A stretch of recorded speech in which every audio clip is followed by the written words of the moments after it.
In this video, we're going to talk about the 7 main functions of the mind as found by Marcus Aurelius in the Daily Stoic. So let's go ahead and we're going to jump right into this book. And again, if you're new to the channel, be sure to hit the like button, subscribe, and leave a comment at the end of this video if you get some value. Look at this, the 7 clear functions of the mind, and it reads, the proper work of the mind is the exercise of choice, refusal, yearning, repulsion, preparation, purpose, and assent. What says what then can pollute and clog the mind's proper functioning? Nothing but its own corrupt decisions. Now, let's break down each of these into those tasks. So, choices, right? The ability to do the right thing. This is interesting, right? When you think about what your mind has the capacity to do, a part of your mental function is the ability to reason, to choose yes or no, to decide if you're going to accept information or reject information. And really, that's a choice. No one can ever take that away from you, no matter what. In fact, it was Viktor Frankl, who was a survivor of the concentration camps. He wrote that while he was incarcerated inside these camps, inside these Nazis' imprisonment, that what never occurred was the Nazi prison guards could never take his true freedom because they can never actually control his thoughts. They can never actually control the choices. See, they can tell him what to do, but they couldn't make him be upset or they couldn't make him be happy. He was always in control of the choice because it was the power of the mind. The second thing here is refusal. Refusal of temptation. So being able to say no to temptation, being able to say no to the immediate gratifications of today in order to build something for tomorrow. This is something that when we study individuals who have the capacity for delayed gratification, they tend to outperform their peers in every subject, whether it's finances, business, relationships, interpersonal, all of the things.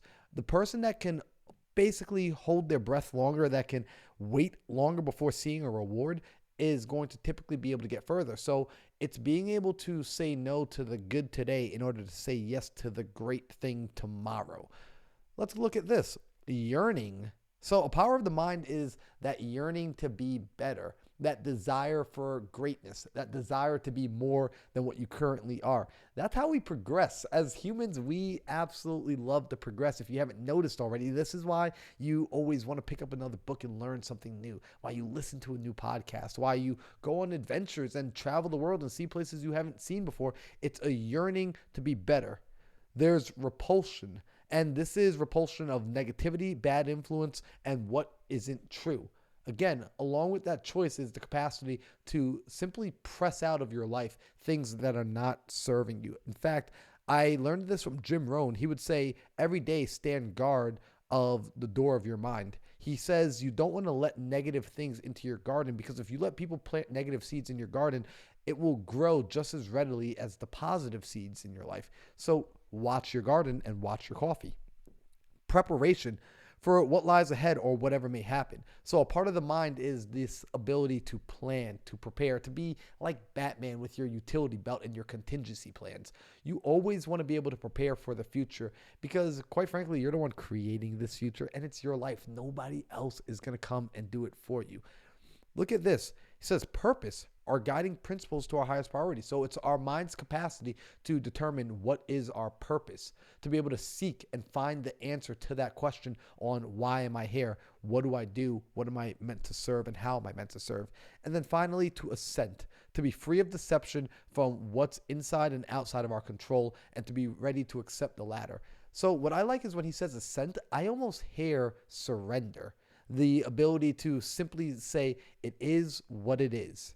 And that's so powerful when you're able to surrender to reality that it is what it is. And from here, I will move forward. That's a powerful place to be. So this is what the mind is here to do. And we must make sure that it does and sees everything else in its pollution or everything else around as pollution or corruption. So Marcus Aurelius was dealing with the same sort of things that we're dealing with here today, even though the information was written from his personal diaries thousands of years ago. We are still experiencing the same human experience, just wrapped up in a new bow, right? Laptops and cell phones and Instagram and social media and all that stuff. Sure, that's a new wrapping around the present, but it's still the same human experience. So ultimately, you want to look for self-mastery internally. This is why I do the daily studies. This is why I read scripture. This is why I read philosophy. And most importantly, this is why, as I learn from people who have already walked this path, I apply the wisdom that they've shared, that they went through their entire lifetimes to discover. I'm applying the wisdom for myself so that I can move forward. And I'm hoping that you're doing the same. Because, like Marcus Aurelius said, I want to work on this part, that ascension, right? To become more. I yearn to be more. I'm going to make the right choices. I'm going to refuse temptation. I'm going to push away negativity. I'm going to prepare for the day that my good is coming, because I already know that it's on its way. It's already here. I'm just preparing the room for it, and we will ascend with purpose. So guys, if you have value from this video, go ahead and do me a favor. Leave a comment below. Let me know what your thoughts were. Maybe you don't agree with me. I also want to know. I like to hear perspective from not just I don't want an echo chamber of yes people, but if you do agree, put that. If you disagree, put that. Let me know in the comments below, and I'll see you back here tomorrow for another video and another episode of the Daily Study.